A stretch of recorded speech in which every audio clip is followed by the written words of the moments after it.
I introduced this video with the heading "The Super Blue Blood Moon" that recently occurred on January the 31st, 2018.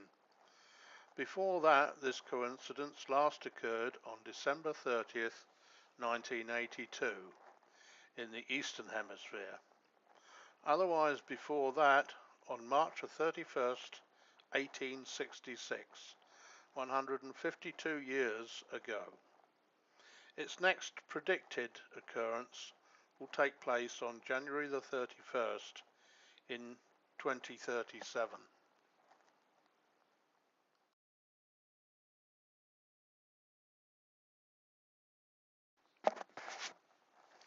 Although for 50 years I've been a resident of Countess Weir, I've also been a member of the Topsham community.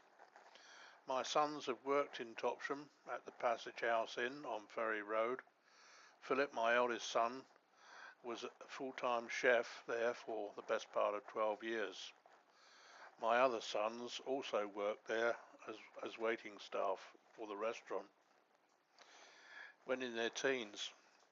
Long before that, I was a member of the darts team at the Malt Scoop, a small family-run public house in White Street, where in fact I met the wife, and I also met the Pym family. In fact, that was 45 years ago. We have now been married for 44 of those years, and so it goes on. For a number of years as a youngster, I was a netsman, fishing for salmon, sea trout, and whatever came into the net. That was probably the hardest job I ever did. As I take you through the town of Topsham down through 4th Street, I will explain to you various things as we go along. Here we see the Salutation, which has been an inn since at least 1720. The fine 3-storey facade stands proudly in the centre of Topsham, an old port and shipbuilding town located at the head of the Exe-estuary, 4.5 miles from the sea. The main entrance, Porte Cochere, which means carriage porch, with what has been described by English Heritage as one of the largest single-leaf doors in the country, carrying above it the assembly, Topsham's best room, and its architecturally unique Venetian window. The building is protected with a star listing from the 19th century, and records and references go back well, for a long time, in fact. That's the Salutation, which is now refurbished. Here we move on. We've come up through past Church House, which is probably one of the oldest buildings in the town, Church House, and now we're looking at St Margaret's Church at the back of St Margaret's Church.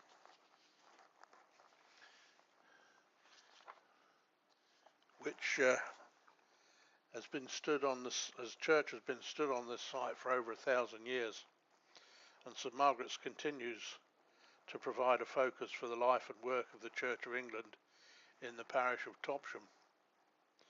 Church is open every day for worship and prayer and a variety of community activities. It stands as a witness to the Christian faith and 2,000 years of Christian tradition. Here we are approaching the probably the oldest building standing, and I don't think there's an awful lot of it left, to be quite honest, but you can see from the surround of that door, it's red sandstone brick, and the walls, there's a lot of this red sandstone in Topsham buildings, and in fact there's a plaque on the side of the wall there suggesting its date of 1385. So moving on, we come back round into 4th Street and then on to St Margaret's Church. The church is one of some 200 in England dedicated to St Margaret of Antioch in Syria, a semi-legendary saint who is reputed to have been beheaded for her faith and refusal to marry the local Roman governor in the 3rd century. Her popularity in England dates from the 11th century, with soldiers returning from the Crusades. The native Celtic settlement of Topsham became the port of the Roman city of Isca Dumnominiorum, which is Exeter, in the 1st century AD, and continued to serve it until the Roman occupation of this part of Britain ceased about the year 400. We do not know how Christianity first came to Topsham, but in the 7th century the Saxon rule of East Devon saw the settlement grow into a considerable village. In 937 King Athelstan gave a parcel of land, i.e. a manse, which the vulgar called Topsham, Topsham is to get it how it's supposed to be pronounced, I think, in the monastery church of St Mary and St Peter in Exeter, which of course is the main cathedral, for the cure of his soul, to have in eternal freedom so long as the Christian church shall endure. This gift was confirmed by Leofric, first Bishop of Exeter, and though for a time the living was seized by the crown, the Dean and Chapter of Exeter are still its patrons. The living was called a peculiar, not subject to the diocese. A bronze 15th century seal in the Exeter Museum shows an image of St Margaret and the dragon. Round it are the words Esophis Peculiaris Ivris Disifs de Topsham. Apologies for my poor Latin. The building was reconsecrated by Bishop Edmund Lacy in the mid-15th century and grew to meet the needs of the expanding population of the town in the days of its prosperous overseas shipping trade. In 1676 it was severely damaged by fire, and £1,500 was required to rebuild it. The tower, which survived, came almost halfway across the interior of the rebuilt church, as can be seen in old photographs. It was further darkened by galleries and a high pulpit and surrounding board. Finally, this church, except for the tower, was pulled down, and St Margaret's as we know it today was built on the ancient site. The headstones from the graves which it covered being used to pave the aisles. It was consecrated in 1877 by Frederick Temple, Lord Bishop of Exeter and later Archbishop of Canterbury. The architect was Mr. Edward Ashworth, and the cost of the building was £8,550. The church is built in the form of a cross, with the main entrance unusually at the northeast corner. Of the early church, which stood here, only the font remains. All that remains of the previous church is part of the tower, the font and some memorials. That the medieval church was of red sandstone we deduce from the bell tower. There is a record of medieval glass in the east window.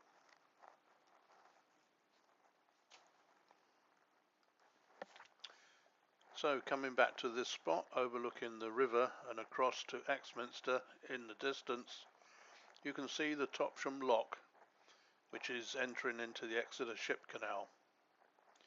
Exeter Ship Canal, which is purported to be the oldest ship canal in the world, was constructed between 1563 and 1701 in various stages, but almost certainly one of the oldest artificial waterways in the UK, as it predates the canal mania that followed. In its 20th century life, in 1939, it was carrying around 63,000 tonnes of goods and materials annually. I'm sure I will return to tell you more about the canal in the future videos.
Well, here we arrive at the Globe Hotel, 4th Street, Topsham, almost certainly dating from before the first documented date of 1700.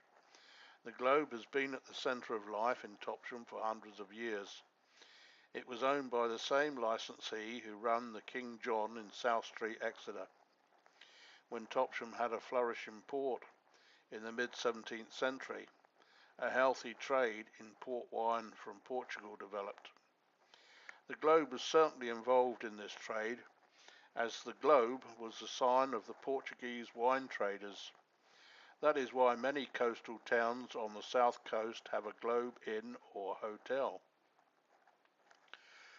From 1790 to 1870, 3 generations of the Harrison family ran the Globe.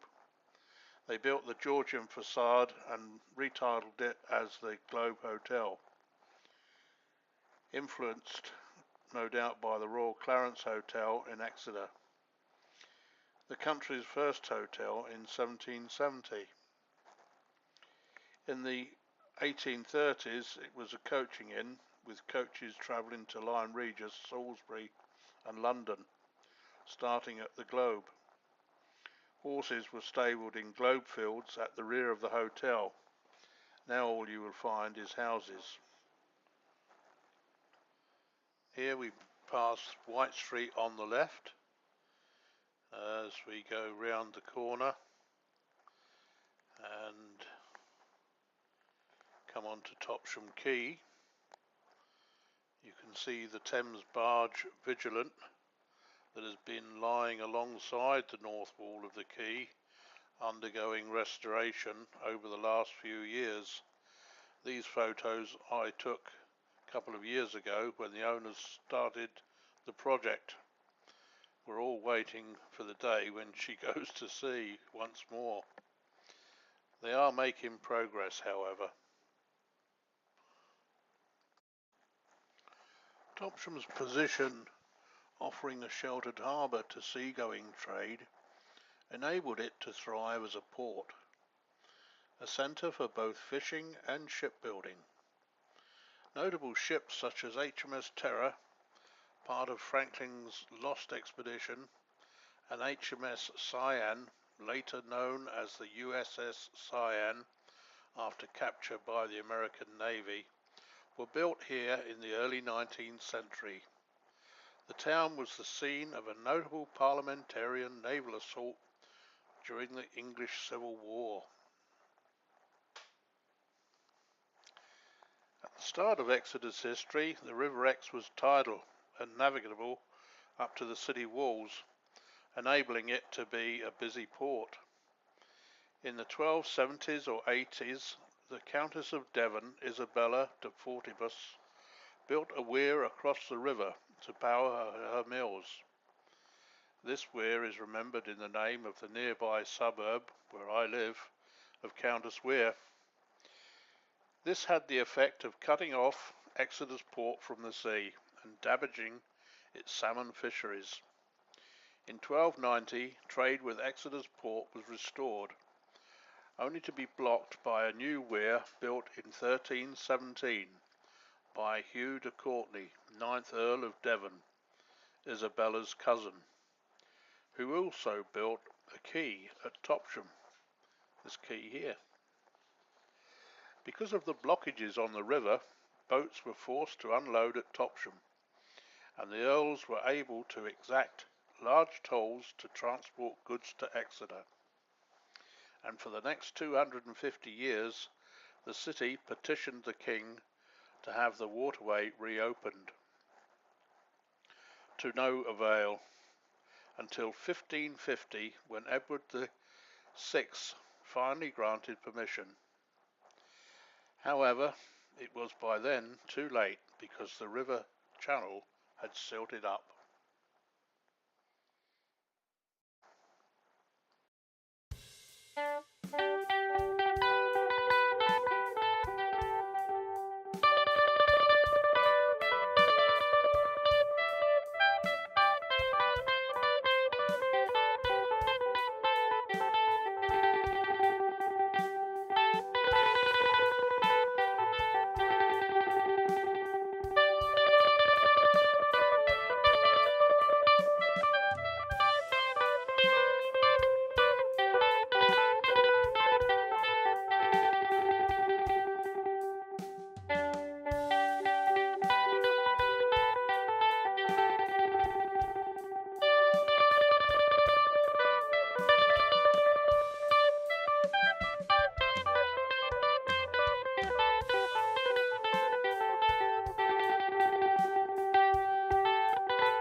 Well, we've moved on away from Topsham Quay now down to a spot along the Strand, Hannaford's Quay, and looking on to the left there you can see the Fisherman's Causeway, and today's a very nice bright sunshine peering across there, looking west. And as we move away, we take our way up towards the Strand, and all the facades that you see there are Dutch architectural facades. Topsham is noted for its Dutch influence in architecture. Just on the left there you can see the Shell House. That'll be another visitation at some time. And as we come along here, we're approaching Higher Shapter Street. Telephone box on the right is the entrance to the Fisherman's Causeway, and as we just turn in there, sorry about the sunlight there. I'm going to have to do some of these trips again, give you some better ideas about the lie of the land, but a couple of guys there doing some work, putting some cobblestones, modern cobblestones down. Anyway, that's Higher Shapter Street, as you can see, looking up there, through there. Now this street is goes back way back in the history of Topsham, and up the top end there you would have cottages that were fishermen's cottages. And to mention the Pym family earlier on, well, it wasn't only the Pyms but Voises, Mays, indigenous families of Topsham that were fishermen, and I'll come on to the fishing episodes a little bit later. But I'm approaching the King's Head, which is no longer a pub, which is on our right now with a red door. The King's Head, the deeds go back to about 1565.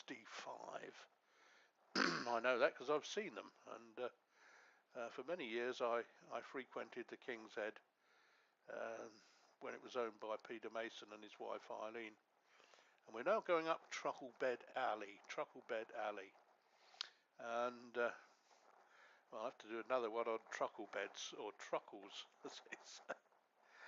And I'm just going to go up here and do a 360-degree turn there.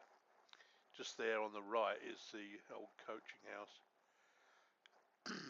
Anyway, I digress. Coming back there, there's a little house on the right-hand side there, which has a modern addition to it. But the main house was owned by a chap called Don Stephen and his wife Nina. And he's was an ex-RAF gunner during the Second World War, had severe burns on his arms, poor chap. But Don and his friend Trevor Rogers owned the Forecastle, which was a ship's chandler's in 4 Street, and Trevor lived in a cottage just opposite Don there in Trucklebed Alley, and I knew him for years. A lot of these houses, as we go along here, I knew people in over many years. This house here was owned by Vera Pym, I think it was, or Auntie Pym as she was known. And next door was a Pym family home, going back centuries, where so many of their family had been born in the past. And you found a lot of this in Topsham, where, you know, people owned the house for donkey's years, literally. We're up at the top of Higher Shapter Street now. Just sort of show you how things have changed. You've got modern type housing up here. What it must have been like in the old days, one can only guess, of course, now. And the house in front there would have been on the edge of Market Garden. There was a lot of market gardening going on in Topsham in the history of it, and sending flowers and vegetables up to Covent Garden in London, particularly back in the Victorian era. Anyway, we're going back down through Higher Shapter Street, and say on the left there is where the Pyms, indigenous Pyms, had lived for many years. Denzo told me once when I was out fishing with him that his family history went back 300 years, and no reason to disbelieve him whatsoever. Well, as we turn away from Higher Shapter Street now, we're going down through a crossover street which joins us into Lower Shapter Street, and that will bring us back down onto the Strand. I knew several people here in years gone by. Most of the people were interlopers or visitors to Topsham. They weren't indigenous, and as myself. I'm from London, born and bred in Islington in the centre of London.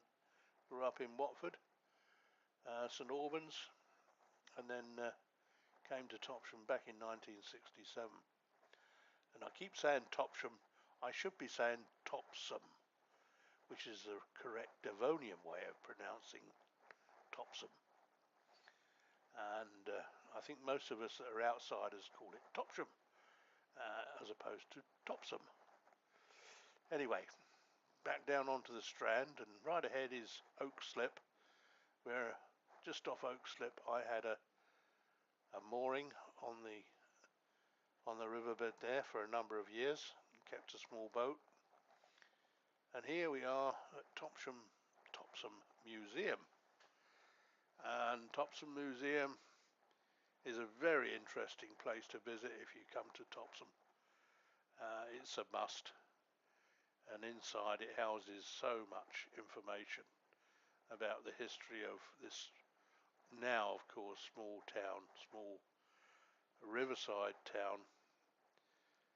And salmon fishing is its history, as well as shipbuilding and so much else.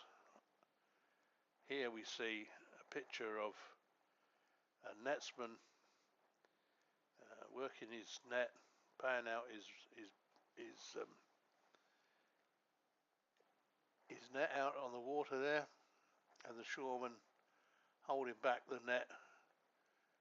It's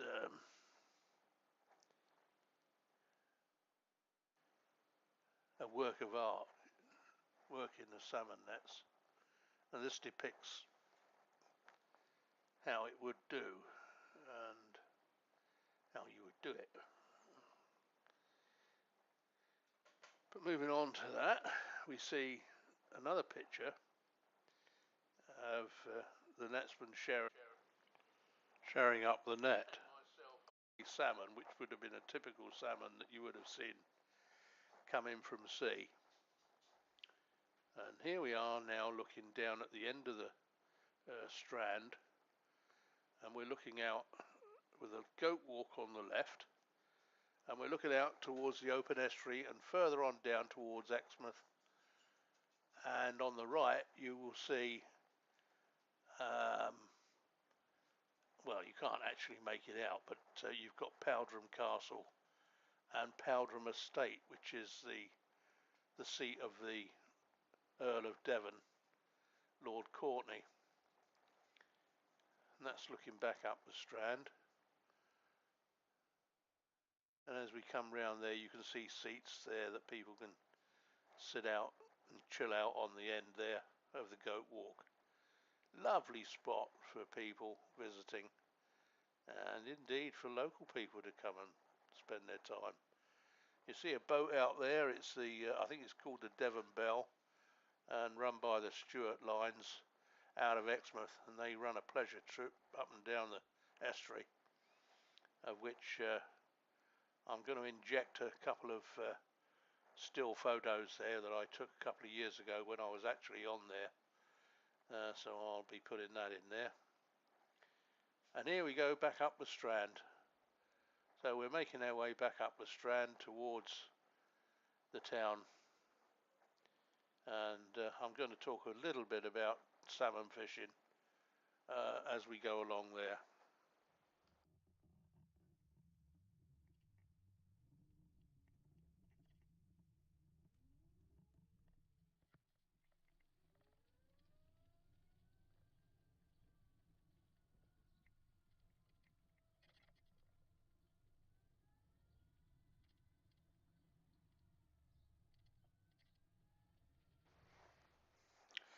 Salmon fishing using a seine net, which stretches a couple of 100 yards or meters to the metric world, is a tough job, and indeed a work of art that requires not only great strength at times, but also a sound knowledge of the riverbed, the tides, and how they affect what you are doing.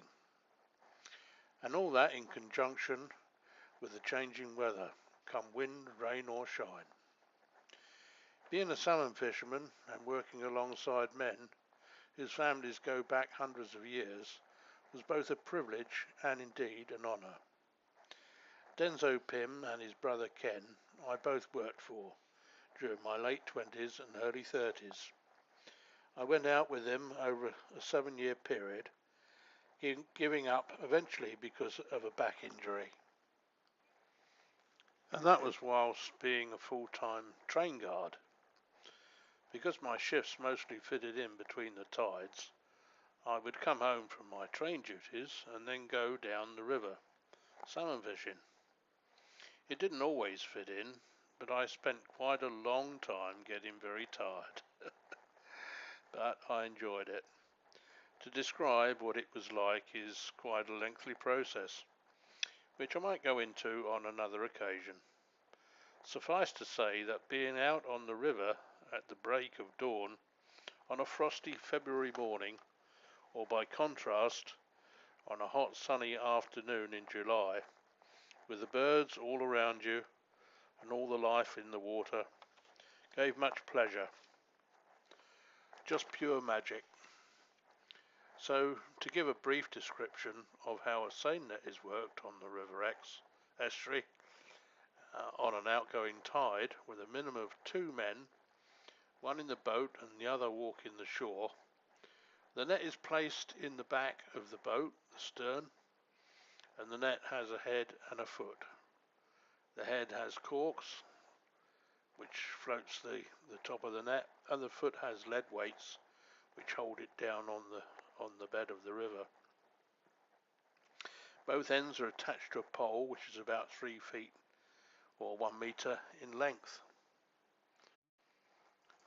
The shoreman takes the pole and the boatman rows across the river, and as the tide flows out, the net drifts along, and then when the boatman decides to go ashore, he pays out the net and heads for shore.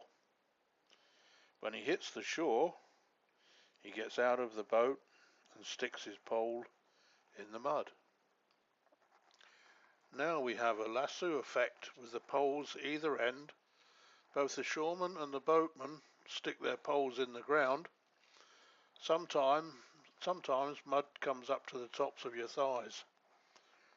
The force of the river and the outgoing tide then take charge of the net, and it swings into the shore.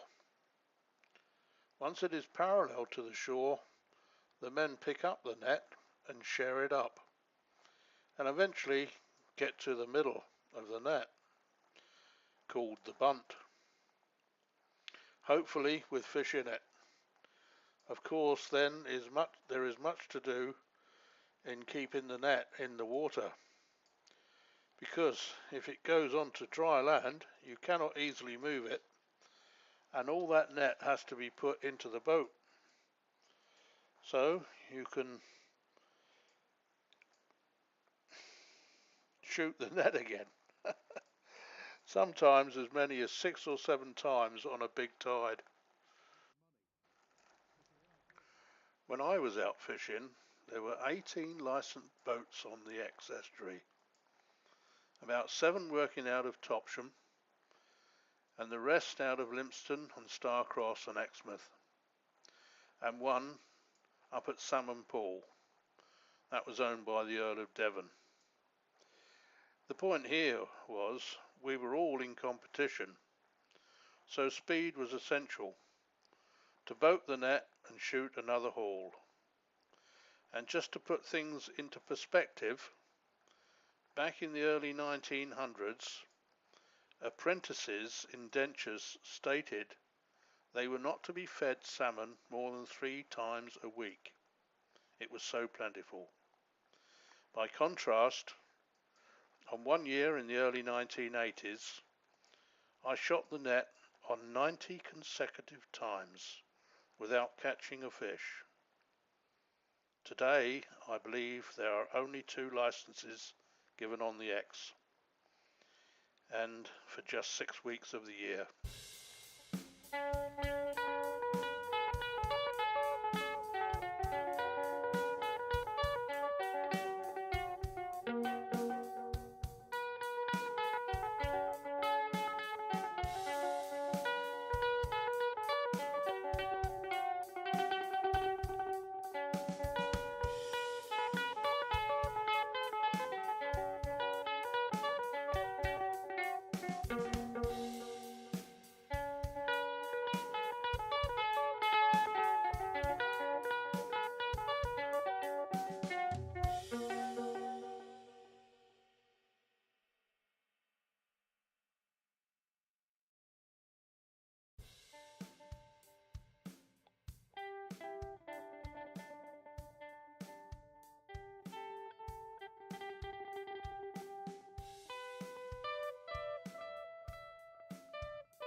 Well, that brings me to the end of this video. Hope you've enjoyed what you've seen. Most of my information comes from various sources, and mandolin playing is by myself, and my experience of Topsham. So please subscribe if you feel you want to, and I will be making some more videos in the future out and about around Countess Weir and Topsham and Exeter. Bye for now, best 7-3s, and take care out there.